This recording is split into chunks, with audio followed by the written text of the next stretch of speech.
जय श्री राम। परम प्रिय मेरे भाई बहन, कार्तिक महीने के शुक्ल पक्ष की देवोत्थानी प्रबोधनी एकादशी के नाम से परम कल्याणकारी एकादशी का पावन व्रत हम सभी लोगों को 4 नवंबर 2022 को प्राप्त हो रहा है। 5 नवंबर को प्रातः 6:45 बजे से लेकर के 8:45 बजे के अंदर पारण करना श्रेष्ठ रहेगा। रात्रि के पौने 1 बज रहे हैं। घड़ी की टिक टिक भी आपको सुनाई दी होगी। तो अभी माँ तुलसी विवाह का वीडियो अर्पित कर रहा था, वो आप लोग अवश्य देखिएगा। तो इस एकादशी का मेरे भाई बहन इतना बड़ा महत्व है कि जो व्यक्ति केवल एक समय भोजन मतलब जो सात्विक भोजन करके व्रत करेगा उसका 1 जन्म का पाप। जो व्यक्ति जय जय सिया राम दोनों समय उस रूप में केवल व्रत रहा उसका 2 जन्म का पाप। और जो व्यक्ति पूरे नियम धर्म से किया उसके 7 जन्मों का पाप नष्ट हो जाता है इस अकेले 1 दिन के व्रत करने से। यही नहीं, मंदराचल पर्वत के समान कितना बड़ा पापी हो, इतना विशाल पापी हो तो भी उसका पाप उसी प्रकार से नष्ट हो जाता है जैसे माचिस की एक तीली रुई कितने बड़े पहाड़ को नष्ट कर देती है। यही नहीं, हजारों अश्वमेध यज्ञ करने का, बड़े बड़े दान पुण्य यज्ञ करने का जो पुण्य फल मिलता है, ग्रहण के समय और सोना दान चांदी दान आदि करने से, मतलब जितने भी विशेष सत्कर्म करने से जो पुण्य फल की प्राप्ति होती है वही पुण्य फल की प्राप्ति जो है इस एकादशी व्रत करने से प्राप्त होती है। उसमें भी तुलसी जी की विशेष सेवा करके करें तो कहना ही क्या है। कार्तिक मास में भगवान के पुष्पों की सेवा का बड़ा महत्व है। जैसे कि अगर कोई जो है चंपा के फूल से सेवा करता है तो उसको कभी जन्म ही नहीं लेना पड़ता है। केतकी के फूल का बड़ा महत्व, यही नहीं बिल्वपत्र से भी प्रभु की सेवा होती है कार्तिक महीने में।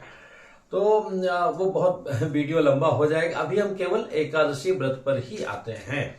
तो ये पावन व्रत नियम पूर्वक अवश्य कीजिए, जिसका नियम 3 नवंबर यानी कि आज से ही प्रारंभ हो जा रहा है। तो इसमें भी जैसे कि उत्तम ही होता है कि सूर्यास्त के पहले एक समय ही भोजन ग्रहण करें, रात्रि से ही नियम पूर्वक रहें और उसके बाद में प्रातः उठ करके आसपास कोई नदी हो, तालाब हो, सरोवर हो, वहां जाके नहीं, अपने घर में ही सामान्य स्नान करने के बाद में जल में गंगा जल मिला करके और उससे जो है हम स्नान करें। जैसे कृत्रिम है, तेल है, साबुन है, आफ्टर सेव है या जितनी भी प्रसाधन की सामग्री है सबसे दूर रहें।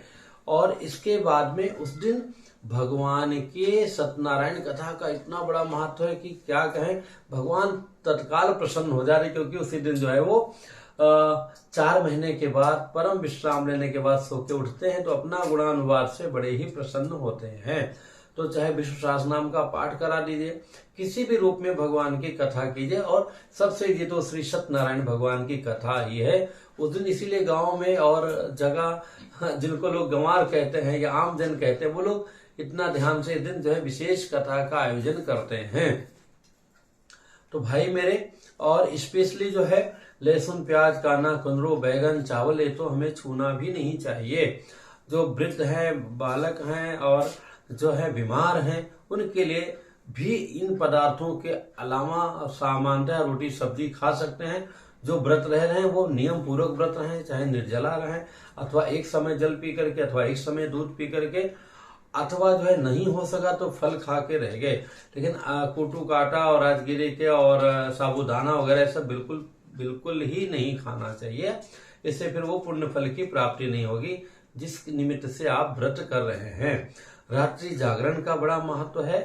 और मान लिया आप सत्यनारायण कथा नहीं सुन पा रहे हैं तो स्वयं से अपने भगवान की सेवा कीजिए, उनके मंत्रों का, उनके नामों का जाप कीजिए, रात्रि जागरण कीजिए, निश्चित ही आपका परम कल्याण होगा।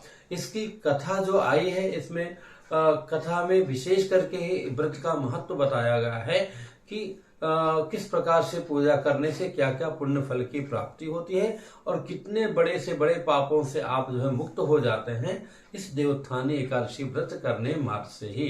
तो इस परम कल्याणकारी व्रत का लाभ लीजिए। तुलसी मैया का विवाह जो है 5 नवंबर को है और एकादशी से भीष्म पंचरात्रि का व्रत प्रारंभ हो जाता है। उसके विषय में मैं अतिशीघ्र संभवतः कल ही वीडियो अर्पित करने का प्रयत्न करूंगा। पुनः मिलूंगा एक नई जानकारी के साथ में। और जो ये तुलसी विवाह का वीडियो बन गया है, संभवतः कल शाम तक वो भी आपको प्राप्त हो जाएगा। वो अवश्य देखिएगा और बताइएगा कि थोड़ा सा पहले की अपेक्षा आपको सुलभ लगा कि नहीं लगा। आगे तो राम जी जाने। जय श्री राम।